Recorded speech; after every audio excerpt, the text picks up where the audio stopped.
নমস্কার বন্ধুরা, ময়ের হেসেলে আপনাদের সবাইকে স্বাগত। আজকের রেসিপি মালাই সন্দেশ। সামনে নববর্ষ, বাঙালির নববর্ষতে যদি মিষ্টি না হয় তাহলে কি করে নববর্ষ পালন হবে, তাই না? তো মিষ্টি যদি একদম হোমমেড হয় তাহলে তো তার টেস্ট আরও দ্বিগুণ বেড়ে যায়, তাতে থাকে ভালোবাসার ছোঁয়া। তো নিজেরা বাড়িতে এরকমভাবে বানিয়ে নেবেন মালাই সন্দেশ। খুব অল্প সময়ে খুব সুস্বাদু একটা রেসিপি, অবশ্যই কিন্তু ট্রাই করবেন। তো চলুন একসাথে বানানো যাক। প্রথমে কড়াইয়ে দুধ নিয়ে নিয়েছি। আমি এখানে গোল্ডটা নিয়েছি, যাতে গোল্ডে মালাইয়ের ভাবটাও বেশি থাকে। তো দুধটাকে জাস্ট একবার ফুটিয়ে নেব। ফুটিয়ে নেওয়ার পর আমি জল আর ভিনিগার একসাথে করে রেখেছি, গ্যাসটা অফ করে সেটা আমি দিয়ে দেবো। ভিনিগারটা দিয়ে বেশিক্ষণ ফোটানো যাবে না, কারণ তাহলে শক্ত হয়ে যাবে ছানাগুলো। এবার এরকমভাবে নেড়ে দিলে দুধটা পুরো কেটে যাবে।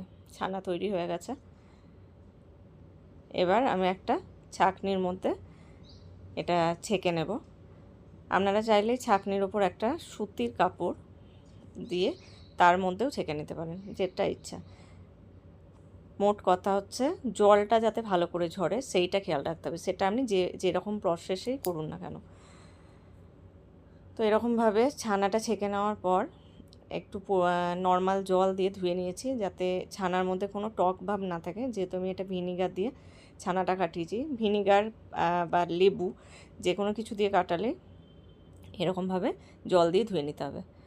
তারপর এটা আমি বেশ কিছুক্ষণ হাতা দিয়ে চেপে চেপে জলটাকে ঝরিয়ে নিয়েছি। তারপর বেশ কিছুক্ষণ আমি এটা ওরকমভাবেই রেখে দিয়েছিলাম নিচে একটা বাটি দিয়ে, যাতে জলটা পুরোটা ঝরে যায়। দেখুন জলটা একদম ঝরে গেছে।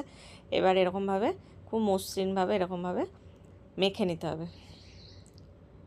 তারপর এবার মালাইটা তৈরি করব। কড়াইয়ের মধ্যে একটু জল দিয়েছি, তার মধ্যে ফোটানো দুধ দিয়েছি, দুধের মধ্যে মিল্ক পাউডার দিয়েছি।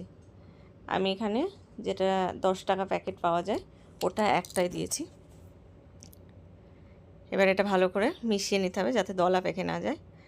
আর যেহেতু ওই প্যাকেটগুলোতে যে মিল্ক পাউডারটা পাওয়া যায় ওটা মিষ্টি হয়, তার জন্য চিনির ভাগটা একটু ভেবেচিন্তে দেবেন। যেরকম মিষ্টি পছন্দ করেন মিষ্টিতে সন্দেশে সেরকমভাবে দেবেন। আমি এখানে অল্প মিষ্টি দিয়েছি, যেহেতু আমার মিল্ক পাউডারে মিষ্টি আছে, আমরা একটু কম মিষ্টি পছন্দ করি, ওই জন্য।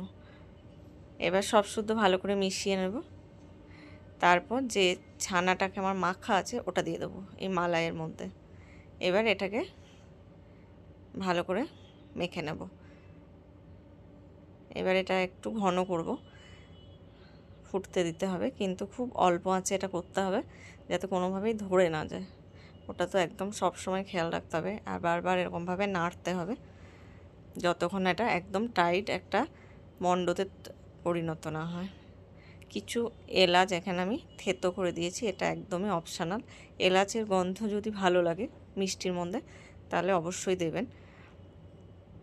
এবার এরকমভাবে নাড়তে নাড়তে এটাকে ঘন করতে হবে। দেখুন কীরকম টাইট হয়ে এসছে। এবার আমি একটা যে বাটির মধ্যে এটা আমি সেট করব, এরকম চারকোনা একটা বাটি নিয়েছি, ওর মধ্যে এরকম একটা বাটার পেপার নিয়েছি। বাটার পেপারটা নেওয়ার উদ্দেশ্য একটাই, যেটা হচ্ছে তোলার সময় খুব ইজিলি এটা উঠে যাবে।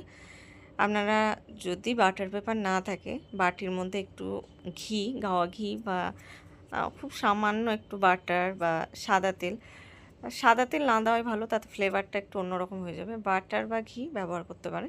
মেখে নিয়ে তারপর এর মধ্যে পুরোটা চেপে চেপে দিতে হবে। তারপর ওটাকে ঠান্ডা করে ফ্রিজের মধ্যে রেখে দিতে হবে প্রায় 3 থেকে 4 ঘন্টা মতো। আমি এটা আগের দিন সন্ধ্যের দিকে করেছিলাম, সারা রাত আমি এটা ফ্রিজের মধ্যে রেখে দিয়েছিলাম। তারপর সকালে বের করে এটা দেখুন কীরকম সেট হয়ে গেছে। এবার আপনাদের পছন্দ মতো শেপ দেবেন। এটা ছোট বড় মিডিয়াম যেরকম সাইজে করে সন্দেশ পছন্দ আপনার যে শেপে সেরকমভাবে কেটে নেবেন। আমি এরকমভাবে কেটে নিয়েছি সন্দেশগুলো। তারপর আর কিচ্ছু না, সন্দেশ একদম খাওয়ার জন্য তৈরি।